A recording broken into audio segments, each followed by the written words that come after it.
19 पाहायचं आपल्याला, लक्ष द्या.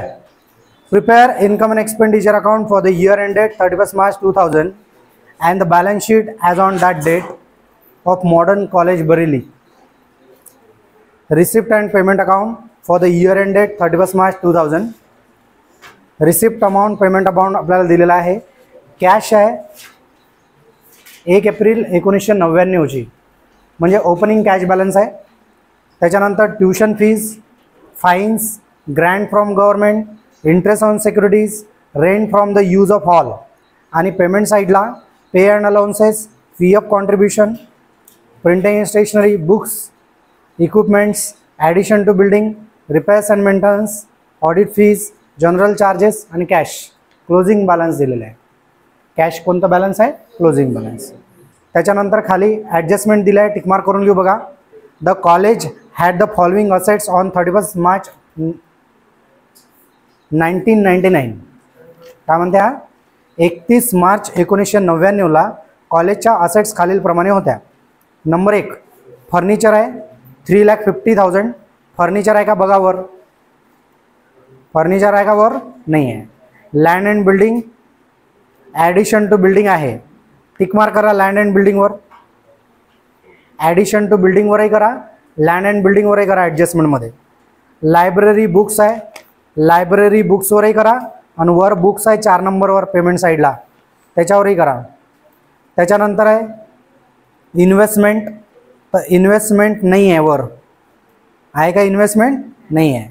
त्याच्यानंतर आहे depreciation to be provide on closing balance as mention below. कशावर आकारायचं? क्लोजिंग बॅलन्सवर. क्लोजिंग बॅलन्सवर कशावर? Land and building. Land and building 2 नंबरच्या ॲडजस्टमेंटमध्ये आहे, त्याच्यावर टिकमार्क करा. सॉरी, ॲडजस्टमेंटमध्ये आहे 2 नंबरवर दिसते लँड अँड बिल्डिंग, त्याच्यावर करा, कारण ते पहिले लिहिणार आपण. फर्निचरवर पण करा, 1 नंबरवर आहे ॲडजस्टमेंटमध्ये. आणि बुक्सवर पण करा, लायब्ररी बुक्स दिसते ना ॲडजस्टमेंटमध्ये. ॲडजस्टमेंटमध्ये कोण टिकमार्क करू राहिलो? कारण ॲडजस्टमेंटमधले पदं पहिले लिहिणार आहे आपण. झालं. त्याच्यानंतर बाकी काही नाही आहे. तर आपल्याला तयार करायचं आहे इन्कम अँड एक्सपेंडिचर आणि बॅलन्स शीट. आता उदाहरणार्थ जर बघितलं तर कॅपिटल फंड दिलेलं नाही. कॅपिटल फंड जर दिलेलं नसेल तर आपल्याला सुरुवातीचे बॅलन्स शीट तयार करावे लागते, ओपनिंग बॅलन्स शीट तयार करावं लागते. केव्हा? जर उदाहरणामध्ये कॅपिटल फंड दिलेलं नसेल तर. तयार करू आपण.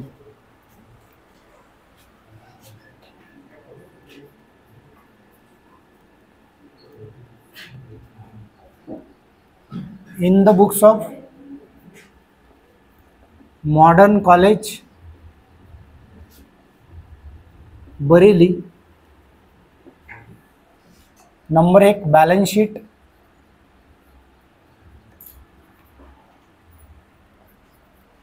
as on dated 31 March 2000 ना, नाही सॉरी, नाही 1 एप्रिल 1999 आहे ना. कोणती बॅलन्स शीट? सुरुवातीची, पहिली सुरुवातीची, म्हणजे 1 एप्रिल 1999. वर्ष संपला 31 मार्च 2000ला. त्याच्यानंतर कॉलम करू आपण किती? 4. जास्त मोठे कॉलम करायचे नाही याचे, कारण हे सुरुवातीची बॅलन्स शीट आहे, याच्यात जास्त पदं येत नाही. 5-6 ओळीचे कॉलम करायचे. Liability amount, assets amount. Assets number 2 income and expenditure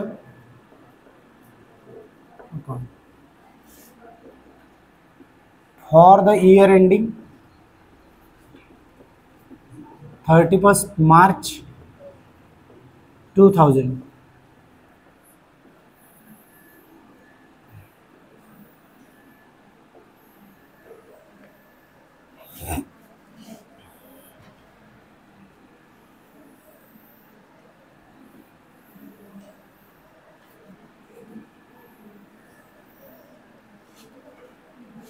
expenditure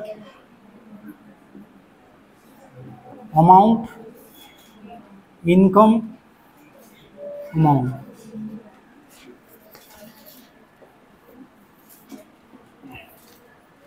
number 3 balance sheet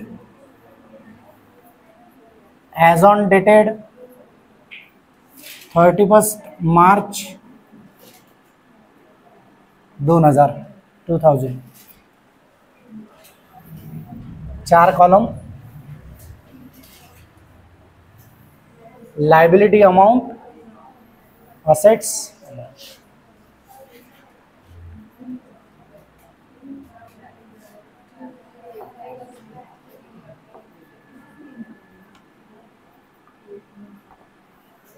झालं. सुरुवातीची बॅलन्स शीट आपण तयार केली 1 एप्रिल 1999 ची. 31 मार्च 2000 ला संपणाऱ्या वर्षाचं इन्कम अँड एक्सपेंडिचर आणि 31 मार्च 2000चं बॅलन्स शीट. ठीक आहे ना. 31 मार्च 2000 ला संपणारं इन्कम अँड एक्सपेंडिचर आणि बॅलन्स शीट हे तर करावंच लागते. पण उदाहरणामध्ये जर कॅपिटल फंड दिलेला नसेल तर सुरुवातीची बॅलन्स शीट पण आपल्याला तयार करावी लागते. कळलं ना. तुम्हाला एवढं मोठं 4 मार्क 8 मार्कासाठी उदाहरण येणार नाही. तुम्हाला उदाहरण येईल ज्याच्यामध्ये कॅपिटल फंड दिलेलं आहे. काय म्हटलं मी? ज्याच्यामध्ये कॅपिटल फंड दिलेलं आहे. शक्यतोवर असंच येईल, पण आपल्याला हे सगळं माहिती असो काही सांगता येत नाही है ना. तर आता हां काय होतं लक्ष द्या इकडे. आता सर्वात पहिले आपण काय करतो, शेवटच्या बॅलन्स शीटच्या लायबिलिटी लिहितो कॅपिटल फंड. काय लिहितो? Capital fund. कॅपिटल फंड उदाहरणात दिलेलं नाही. त्याच्यानंतर आपण काय करतो, वर्षाच्या सुरुवातीच्या असेट्स आपण लिहितो.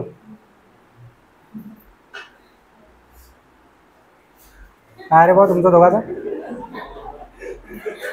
काय करायला ते एवढा खाली झुकून? हा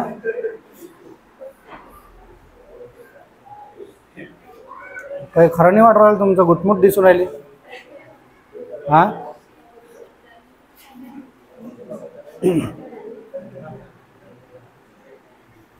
हां तर वर्षाच्या सुरुवातीच्या असेट्स लायबिलिटी आपण लिहितो पहिले.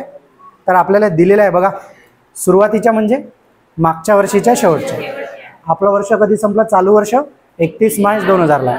सुरू कधी झालं? 1 एप्रिल 99. 1 एप्रिल 99 किंवा 31 मार्च 99. 31 मार्च 99 हा 1 एप्रिल 99च्या आधीचा दिवस आहे. ठीक आहे, म्हणजे मागच्या वर्षीचा शेवटचा, चालू वर्षाच्या सुरुवात.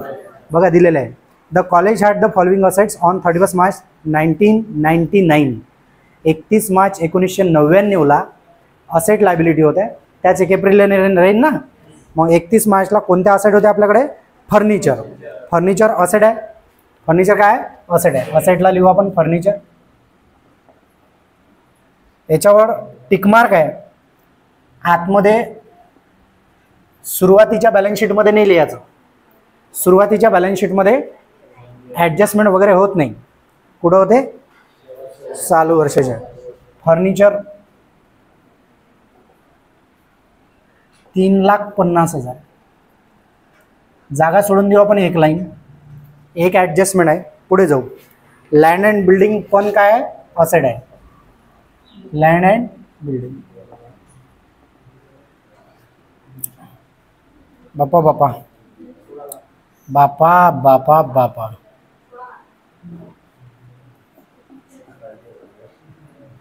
बापा बापा लँड अँड बिल्डिंग. याच्यावर 2 ॲडजस्टमेंट आहे. कोणतं उदाहरण आहे बे? इकडचं आहे कोणतं तरी.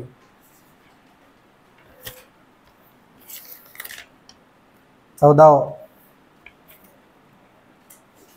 शिकलोय बे आपण. उदाहरण आहे, नाव आहे तेच आहे, शिकून घ्या आता.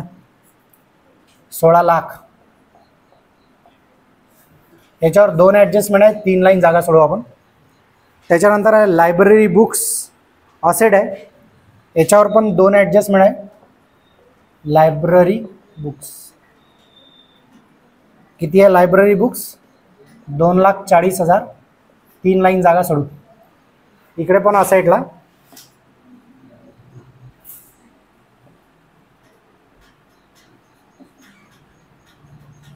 2,40,000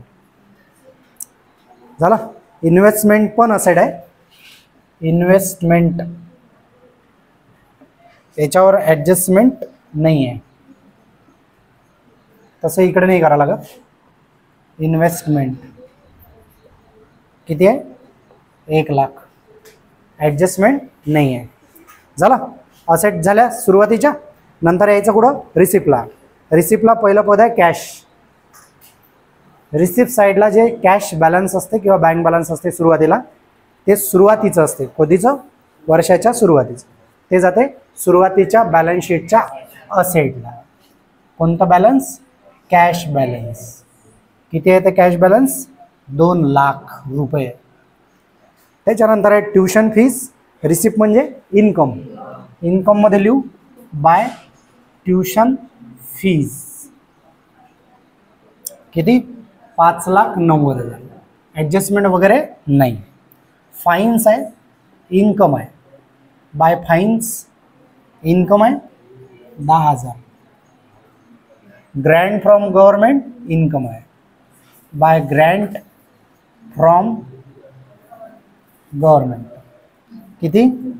3,00,000 रुपये. Interest on securities by interest on securities किती? 3,000. बाय रेंट इन्कम आहे.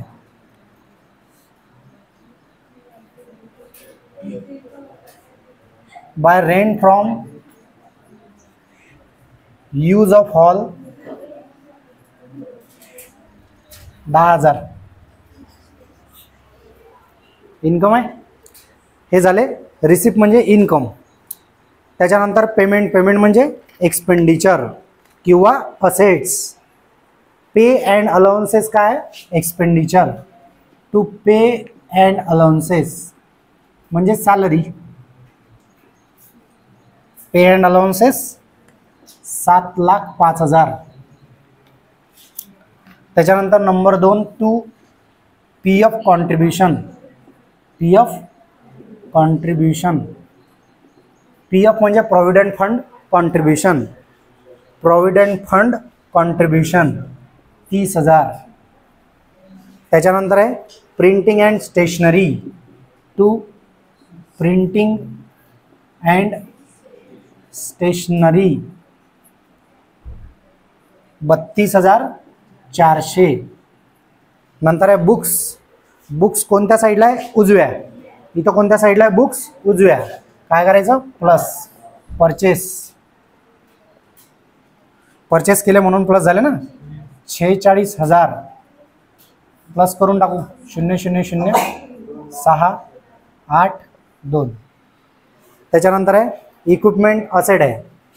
इक्विपमेंट असेट आहे. चालू वर्षाची आहे ते इक्विपमेंट्स 4,800. ॲडजस्टमेंट नाही.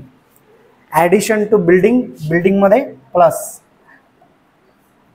ॲडिशन किती? 47,000. 16,47,000. रिपेअर्स अँड मेंटेनन्स एक्सपेन्स आहे. To repairs and maintenance 6,000. Audit fees काय? एक्सपेन्स आहे. टू ऑडिट फीज किती आहे? 3,000. जनरल चार्जेस काय? एक्सपेन्स. टू जनरल चार्जेस किती आहे? 18,800. कॅश. कधीचा कॅश आहे? 31 मार्च 2000 म्हणजे क्लोजिंग कॅश बॅलन्स आहे. शेवटचा कॅश बॅलन्स शेवटच्या बॅलन्स शीटच्या असेट. कॅश बॅलन्स किती? 2,20,000. समजलं काय? लक्ष द्या म्हटलं. सर्व आता या उदाहरणात जर त्यांना कॅपिटल फंडची अमाऊंट देऊन दिली असती, कॅपिटल फंडची अमाऊंट दिली असती तर सुरुवातीची बॅलन्स शीट करायची गरज नसती. झालं असतं 8 मार्काचं उदाहरण. कसं? Income and expenditure balance sheet, किंवा असं नाही आहे बरं, सांगू शकते सुरुवातीची बॅलन्स शीट, म्हणजे कॅपिटल फंड दिलं नाही तर करायला लागेल आपल्याला, कळलं ना. किंवा 4 मार्कासाठी 3 पैकी काही येऊ शकते तुम्हाला, 4 पैकी. Number 1 receipt, prepare receipt and payment account. Receipt and payment म्हणजे काय? रिसिप्ट म्हणजे पैसे आले, पेमेंट म्हणजे पैसे गेले. ओपनिंग कॅश बॅलन्स रिसिप्टला, क्लोजिंग कॅश बॅलन्स पेमेंटला, कळलं ना. रिसिप्ट अँड पेमेंट अकाउंट येऊ शकते 4 मार्कासाठी. सुरुवातीची बॅलन्स शीटही येऊ शकते, इन्कम अँड एक्सपेंडिचरही येऊ शकते, शेवटची बॅलन्स शीटही येऊ शकते, सिंगल पण येऊ शकते. आणि 8 मार्कासाठी 1 येईल किंवा 2ही येऊ शकते. फक्त इन्कम अँड एक्सपेंडिचरही 8 मार्कासाठी येऊ शकते, फक्त इन्कम अँड एक्सपेंडिचर अकाउंट, कळलं का. उदाहरण दिलं राहील सगळं, हे पूर्ण उदाहरण असंच, हे पूर्ण उदाहरण असंच्या असंच. Prepare income and expenditure account. काय? Prepare income and expenditure account. फक्त इन्कम अँड एक्सपेंडिचर जर सांगितलं, फक्त इन्कम अँड एक्सपेंडिचर जर सांगितलं तर मग आपल्याला सुरुवातीची बॅलन्स शीट आणि शेवटची बॅलन्स शीट तयार करायची गरज नाही. का? कारण इन्कम अँड एक्सपेंडिचर जर फक्त सांगितलं तर कॅपिटल फंडची गरज नाही, म्हणजे सुरुवातीची बॅलन्स शीटची गरज नाही, आणि शेवटची बॅलन्स शीट तर सांगितलीच नाही. फक्त काय सांगितलं? इन्कम. मग जे इन्कम अँड एक्सपेंडिचरमध्ये येऊन राहिले पदं एवढेच लिहायचे, बाकीचे पदं सोडून द्यायचे. मग डेप्रिसिएशन वगैरे येईल बरं, ते इमॅजिन करावं लागेल आपल्याला की एवढी असेट आहे, याच्यावर डेप्रिसिएशन एवढा आहे, इकडे येते ते जे पदं येते इन्कम अँड एक्सपेंडिचरमध्ये त्याच्या एंट्र्या कराव्या लागतील, कळलं का. चला पुढे. त्याच्यानंतर काही ॲडजस्टमेंट, म्हणजे ॲडजस्टमेंट बाकी आहे आपलं पार्ट. डेप्रिसिएशन बाकी आहे. Depreciation to be provide on closing balance. On closing balance. Closing balance म्हणजे हे, त्यांनी जर म्हटलं असतं ओपनिंग बॅलन्स तर याच्यावर आकारा लागलं असतं, हे आपल्याला कशावर म्हटलं त्यानं? क्लोजिंग, म्हणजे हे क्लोजिंग जे प्लस करून आले. पुढे चला. Land and building 2%. Land and building minus करू आपण डेप्रिसिएशन 2%. कोणावर? 16,47,000च्या 2% काढा, 32,940 मायनस इक्वल टू करा 16,14,060 झालं. अजून फर्निचरवर 5% आहे, फर्निचरवर मायनस करू डेप्रिसिएशन 5% काढा 17,500 मायनस करा 3,33,500. 32 पाहिजे काय? 3,32,500. लायब्ररी बुक्सवर आहे 20%, मायनस करू डेप्रिसिएशन 20%. 2,86,000च्या क्लोजिंग बॅलन्सवर आहे. क्लोजिंग बॅलन्स म्हणजे याच्यावर, त्याने ओपनिंग बॅलन्स म्हटलं असतं तर याच्यावर आकारलं असतं. पटतंय ना तुम्हाला? हां, का घरी येऊन सांगा लागन. 2,86,000च्या 20% काढा 57,000 मायनस इक्वल टू करा 2,28,000. हां, आणि हे डेप्रिसिएशन काय केलं आपण? त्या असेटमधून मायनस केलं, जेवढं आहे तेवढं. त्याची दुसरी एंट्री एक्सपेंडिचर साईडला, to depreciation on land and building. Land and बिल्डिंगवर किती आहे? 32,940. ऑन फर्निचर, फर्निचरवर आहे 17,500. आणि ऑन बुक्स आहे, बुक्सवर आहे 57,200. यांची टोटल किती येते? एक तर तुम्ही तिन्ही इकडे लिहू शकता किंवा आतमध्ये लिहून टोटल करू शकता. म्हणजे एकूण डेप्रिसिएशन आपण किती आकारलं? एकूण डेप्रिसिएशन आकारला आपण 1,07,640. 1,07,640. समजलं ना? हां, एनी डाऊट? आता पहिले काय केलं आपण? कॅपिटल फंड लिहिलं, कारण कॅपिटल फंड लिहिलं पण आपल्याकडे नाही आहे. म्हणून आपण सुरुवातीची बॅलन्स शीट केली, बरोबर. नंतर वर्षाच्या सुरुवातीच्या, वर्ष कधी संपलं आपलं 31 मार्च 2000ला, सुरू कधी होईल 1 एप्रिल 99ला. तर तेव्हाच्या असेट लायबिलिटी दिलेल्या आपल्याला, म्हणजे मागच्या वर्षीच्या, त्या लिहून घेतल्या पहिले. फर्निचर असेटला, लँड अँड बिल्डिंग असेटला, लायब्ररी बुक्स असेटला, असेट इन्व्हेस्टमेंट असेटला. त्याच्यानंतर आपण आलो रिसिप्टला. कॅश ओपनिंग बॅलन्स आहे,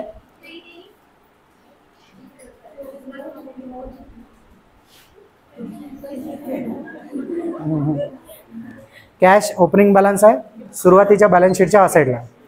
त्याच्यानंतर ट्युशन फी इन्कम आहे, फाईन इन्कम आहे, ग्रँट फ्रॉम गव्हर्नमेंट इन्कम आहे, इंटरेस्ट ऑन सिक्युरिटी इन्कम आहे, rent from use of hall income आहे. अरे नोट्स कुठे आहे तुमची, याची कुठे आहे? हां बुकमध्ये हां भेटली नाही काहून? जरा मारून उदाहरण 19 चालू आहे का? 2 रुपये नाही का देतो? हां कसं करता रे अभ्यास, कसा करशील? फोटोवरून अभ्यास करशील काय त्याचा? पुढे दिसते उदाहरण, तुझं पाहून येऊन राहिला फोटोत, त्याच्यावर पाहून आला तू, त्याला वाटू राहिला बेकार बिचारायला. हां माझ्या ह्याच्यावर पाहते म्हणते रोज आहे. हां पाहिजो रे, हानिकारक आहे.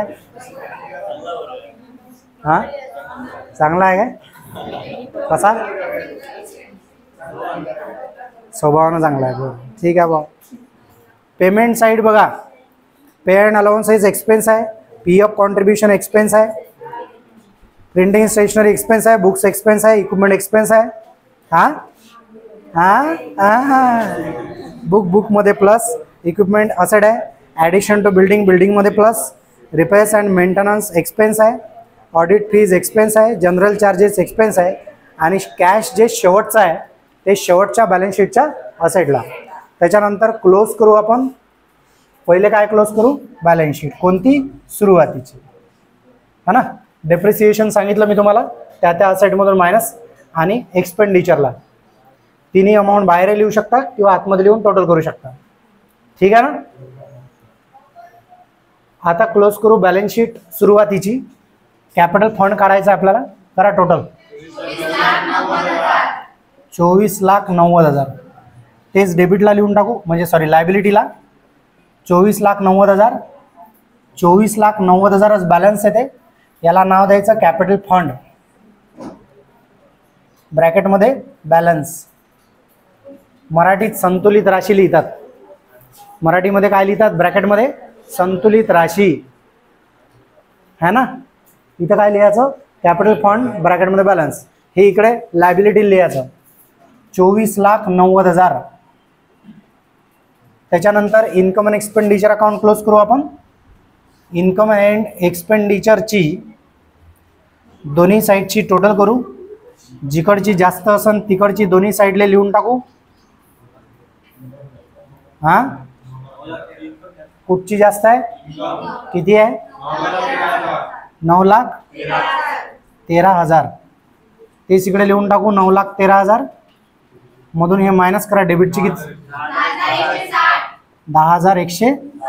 याला नाव द्यायचं टू सरप्लस, ब्रॅकेटमध्ये एक्सेस इन्कम ओव्हर एक्सपेंडिचर.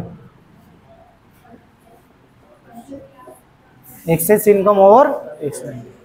हे सरप्लस कॅपिटल फंडमध्ये काय करायचं? प्लस. किती? 10,160. प्लस करा हे 25,160. आणि बॅलन्स शीटच्या दोन्ही साईडची टोटल तेवढीच येईन. मग असेटची पहा फक्त तुम्ही, लायबिलिटीची मी करतो. हां असेटची पहा बरोबर येते काय? तर 25,160. ठीक आहे ना. दोन्ही साईडची टोटल बरोबर आहे, म्हणजे आपण सर्व उदाहरण बरोबर आहे. उदाहरण नंबर 20-21 झालेलं आहे आपलं. कसं? कसं झाला आहे? हां 15-16 नंबरचं जे उदाहरण आहे हेच 20-21 नंबरचं आहे. समजलं काय? 14 उदाहरण 19 होतं. मग तुम्ही सोडवान काय उदाहरण हे 20-21. हां म्हणजे 15-16चा व्हिडिओ पाहून किंवा घरी तुमच्याकडे सोल्युशन असेल त्याच्यावरून सोडवा, म्हणजे पुढचे घेता येईन आपल्याला.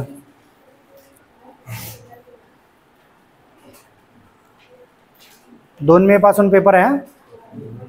माहीत आहे ना तुम्हाला? नाही माहीत आहे? 2 जून पासून पाहिजे होते, 2 मे पासून आहे ना? पुढे जाईन का पेपर? हां चाटा भरपूर जण मारून राहिले. पैसे बाकी आहे का द्यायचे लय? कसे करते बघते, कायच करा. म्हणून हाकलून द्यायचा कार्यक्रमच चांगला आहे की नाही? सुरुवातीला एक हाकलून द्यायला लागते. बरोबर आहे ना रे?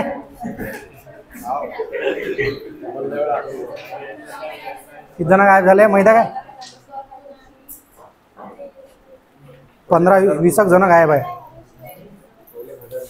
हां 2-3 चॅप्टर शिकून घेतले, 500 देऊन दिले, 1000 बाकी. आता काय एका चॅप्टरसाठी मास्तरला 1000 रुपये द्यायला लागते.